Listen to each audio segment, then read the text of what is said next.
Salam sejahtera untuk kita semua. Selamat datang di podcast Nadia Kansa Fauzia. Di sebuah ruang diskusi yang membahas tentang dunia pendidikan. Kali ini kita akan membahas tema yang relevan, yaitu cara mendidik untuk membentuk karakter di sekolah dasar. Hari ini saya nggak sendiri, tetapi saya akan ditemani oleh narasumber yang hebat dan keren dari Kabupaten Kediri. Beliau merupakan guru penggerak angkatan 7 dari SDN Jampian 1, Kecamatan Keras, Kabupaten Kediri. Selamat datang Bu, monggo bisa duduk. Mungkin bisa perkenalan dulu Bu. Assalamualaikum warahmatullahi wabarakatuh. Perkenalkan saya Akri Nurani Karuniawati, guru SDN Jampian 1, Kecamatan Keras, Kabupaten Kediri. Ya, kira-kira Bu Akni sekarang gimana kabarnya? Alhamdulillah, saya hebat, luar biasa hebat hari ini. Baik, sehat, semoga bahkan saya juga seperti itu. Amin, ya pasti. Kira-kira sekarang Bu Akni mengajar kelas berapa Bu? Saya tahun ini mengajar di kelas 4A. Kelas 4A, berarti guru kelas ya Bu ya? Guru kelas 4A. Mengajar di Jamban itu sudah berapa lama Bu? Saya sejak tahun 2019, berarti sekarang kurang lebih hampir mau 6 tahun.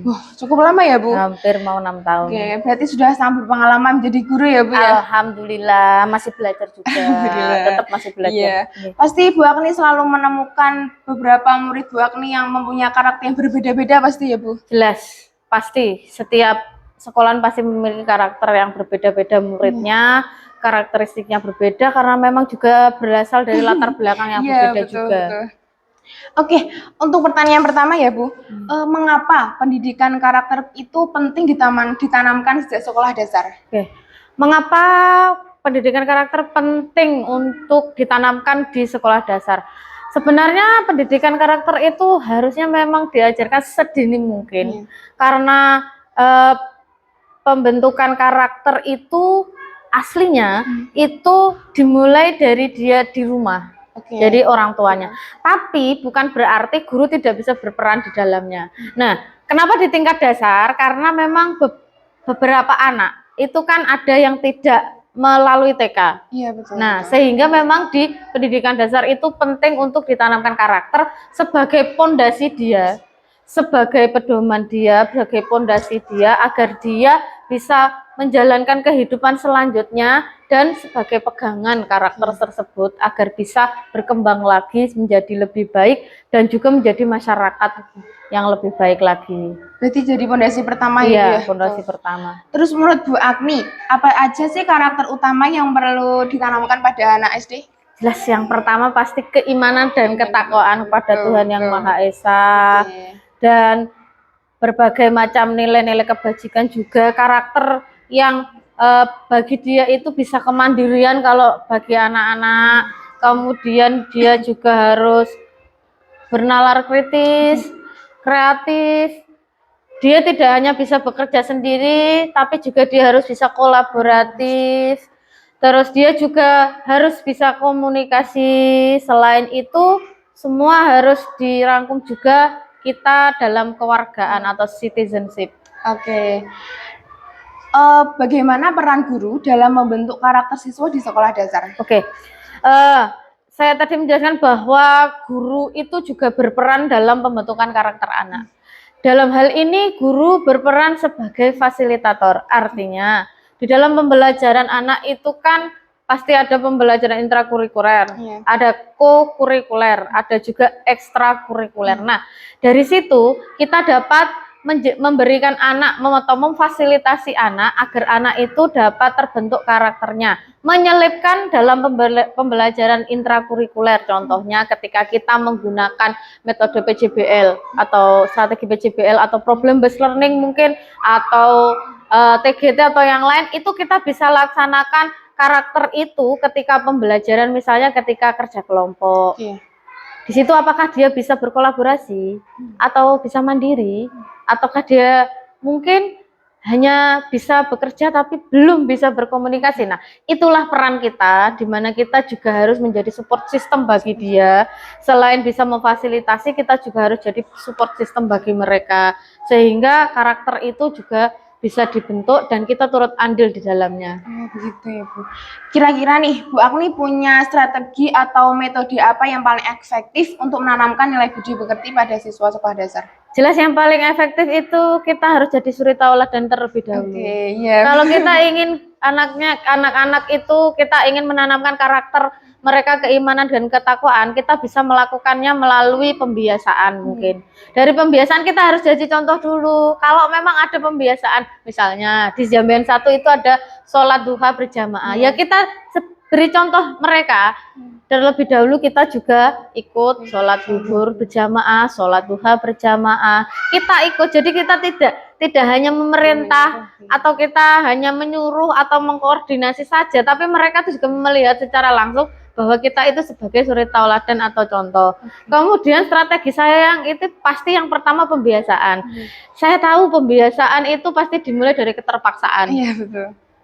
Alat terpaksa karena biasa ya, karena memang dia itu terpaksa, tapi karena lama-lama mereka akan tahu manfaatnya.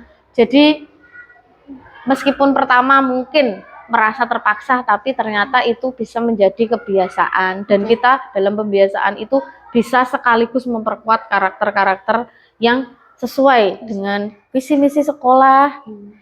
Seperti itu Mbak Kansa. Kan pasti Bu Agni menemukan karakter yang dimana setiap siswa itu ada yang sulit diatur, ada yang sulit disiplin gitu kan. Kira-kira gimana sih Bu biar agar bisa terbentuk karakter yang baik? Oke, saya pasti ketika pembiasaan ataupun pembelajaran kan pasti ada namanya asesmen. Iya. Dalam asesmen tersebut pasti saya akan ada nanti catatan dari asesmen itu, saya akan merefleksikan lagi. Kemudian saya akan melihat siapa saja yang sudah mencapai target, pembiasaannya sudah baik, siapa saja yang belum.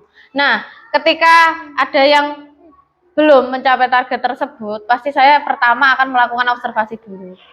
Apa sih akar permasalahannya? Kok bisa dia itu sulit diatur atau bagaimana?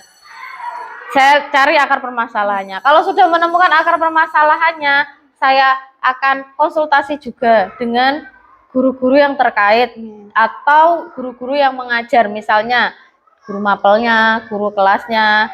Nah, kalau sudah berdiskusi seperti itu, saya juga akan memberikan pendekatan secara personal.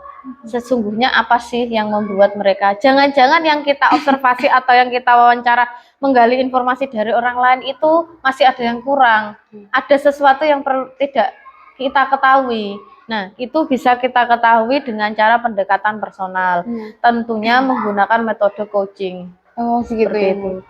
Nah, kira-kira apa hambatan terbesar nih dalam menanamkan pendidikan karakter di sekolah dasar saat ini? Oke, hambatan terbesar sekarang memang saya akui hambatan terbesarnya adalah kurangnya support sih. Support dari orang tua. Kemudian kesadaran anak yang masih kurang. Jadi kombinasi antara kurang support dari orang tua dan anaknya sendiri juga kurang memiliki kesadaran, sehingga memang menjadi hambatan. Karena kalau dipaksakan mungkin kurang support secara psikologis atau secara ekonomi, itu kan juga berpengaruh kepada anak. Anak misalnya belum berangkat sekolah, belum sarapan, nggak ada tenaga. Kalau dari sekolahan saja, dari rumah saja sudah ada masalah, ke sekolahan kan jadi malas ya, jadi kurang semangat, males, kurang semangat ya. Itu jadi hambatan, tapi juga sekaligus tantangan bagi saya, di mana hal tersebut itu harus kami jadikan tantangan. Kita memberikan di sekolah itu tempat yang nyaman, aman bagi dia. Kita juga memberikan support system bagi dia agar dia itu mungkin tidak mendapat dukungan di rumah, tapi mendapat dukungan di sekolah, dari gurunya, dari kepala sekolahnya, dari tenaga kependidikan, dan juga teman-temannya. Itu kan juga yang paling penting. Selain itu juga yang menjadi tantangan saya itu jujur teknologi. Yang berkembang. Iya betul. Adanya teknologi yang berkembang saat ini, anak-anak sudah tidak asing lagi dengan gadget. Iya betul. Artinya bisa mengakses, kalau tidak ada dukungan dari orang tua, tidak ada pantauan yang mendampingi lah. anak-anak itu bisa loss untuk Bermain HP ya. bermain HP, Betul, padahal bermain tidak game. semua pengaruh-pengaruh yang Low masuk battery. dalam Please HP charge. itu kan bagus. Iya. Contohnya saja ya, ucapan-ucapan yang mungkin Kurang baik sering gitu ya. Iya. diucapkan oleh YouTuber yang mereka idolakan, sehingga diucapkan juga. Nah, itu kan harus ada pembiasaan karakter yang baik, terutama dalam bidang komunikasi Iya, ya, yang itu. Itu tantangan saya sih kalau itu teknologi. Teknologi ya. Kira-kira nih Bu, jika untuk berpesan untuk para guru dan orang tua agar lebih peduli terhadap pembentukan karakter anak itu apa? Oke, kalau pada guru ya, kalau guru itu kalau mau membentuk karakter anak, karakter kita dulu yang harus. Kita tuh harus jadi tauladan dulu. Iya.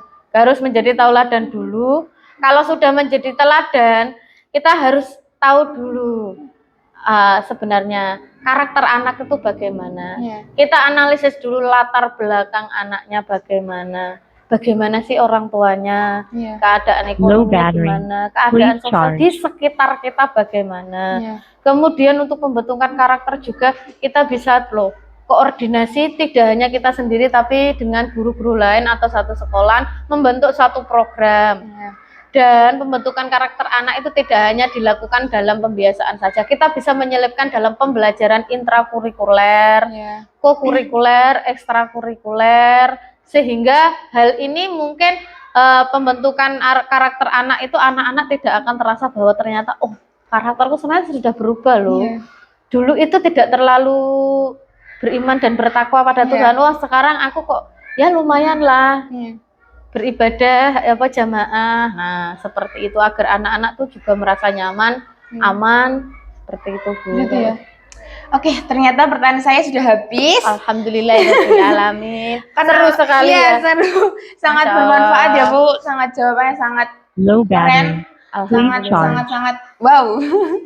Karena pertanyaan sudah habis, maka kita sudah sampai di penghujung obrolan kita hari ini. Bahwa bisa disimpulkan, pendidikan karakter bukan sekedar tambahan, tetapi merupakan fondasi utama untuk membentuk individu menjadi lebih berintegritas, disiplin, bertanggung jawab, berempati yang tinggi. Seperti itu ya Bu ya? Iya. Oke Bu, saya sangat berterima kasih sudah Terima mengisi kasih. saya hari ini. Semoga bermanfaat bagi kita semua. Amin ya robbal alamin. Dan mohon maaf jika mengganggu waktunya. Tidak. Oke, maka dari sama-sama. itu saya Nadia Kansal Fauzia dan Bu Saya Agni Nurani Karuniawati. pamit undur diri. Wassalamualaikum Warahmatullahi wabarakatuh.